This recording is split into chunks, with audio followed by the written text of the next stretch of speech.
and welcome to the latest episode of the PKF Podcast. My name is Courtney Charleson, I'm your host today, and today we are joined by Daniel Clements, partner in our superannuation team. Hello. Welcome. Pleasure to be here. Thanks, Dan.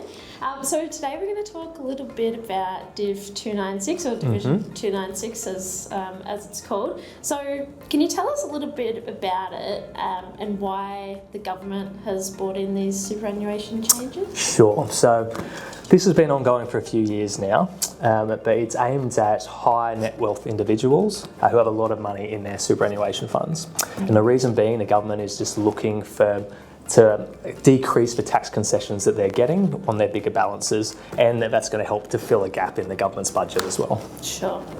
Okay, so who's most likely to be affected by Div 296? Well, I can say if you've got the lower balance, well below 3 million, you can switch off. You don't need to pay any attention to this. So it's only going to affect if you've got a member balance nearing 3 million or over 3 million, then it will affect you, and you should pay attention to see what's going on. But lower balances, no worries. Yeah, they can safely tune out of Comfortably, the news and everything that's happening around it. No, okay, good to hear.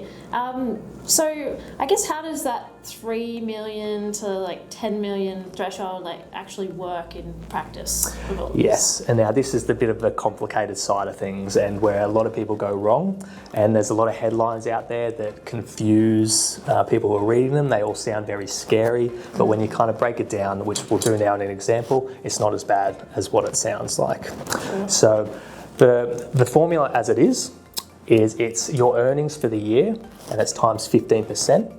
And then it's times by your proportion of your balance over 3 million. And that's the little bit which people don't quite understand. And it means that this 15% headline, it's always going to be less. So let's use, for example, we've got a member, they've got a nice healthy balance of $5 million, 30 June 2027.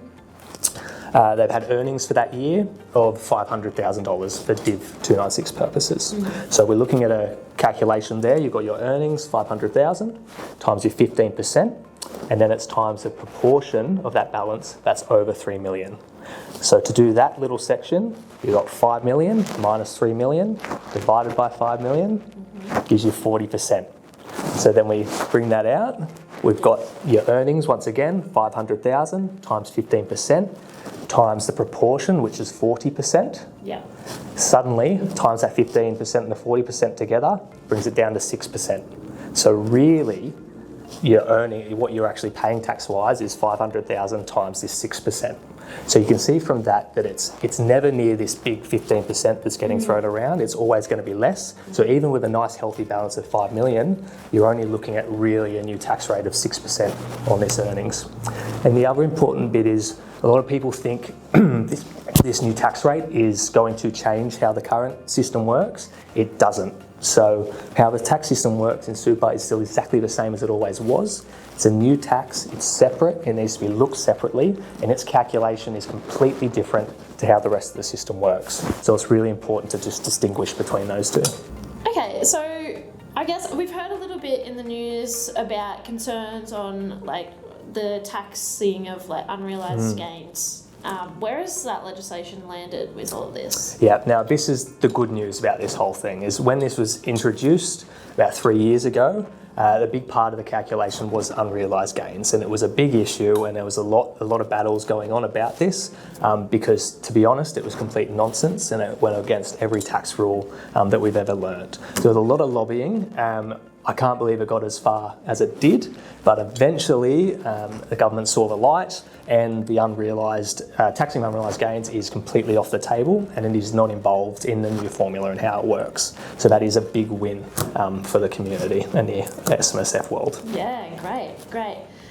So going back to this formula, for someone who is not an accountant, how do people with those higher balances, what is their next steps in seeking advice and I guess making this process as easy as possible for them? Sure. Well, if you do have a balance that's up there in the higher than the 3 mil or around it, first thing you should do is really just talk to your accountant. It's a much clearer when you sit down and you see some examples in front of you on how it's going to work, and it doesn't actually turn out as bad as it sounds. The other big part of this is that the majority of people there's going to be no action plan from this. Yes, there's going to be a bit more tax, but ultimately it's still the best environment to be in. Yeah. So there's talks, people get scared, they suddenly start pulling all their money out of super, but when you look at it as a whole and take a step back, you'll end up paying more tax because of the other structures that you're in. So my main bit of advice is don't jump to any conclusions, don't rush to do anything.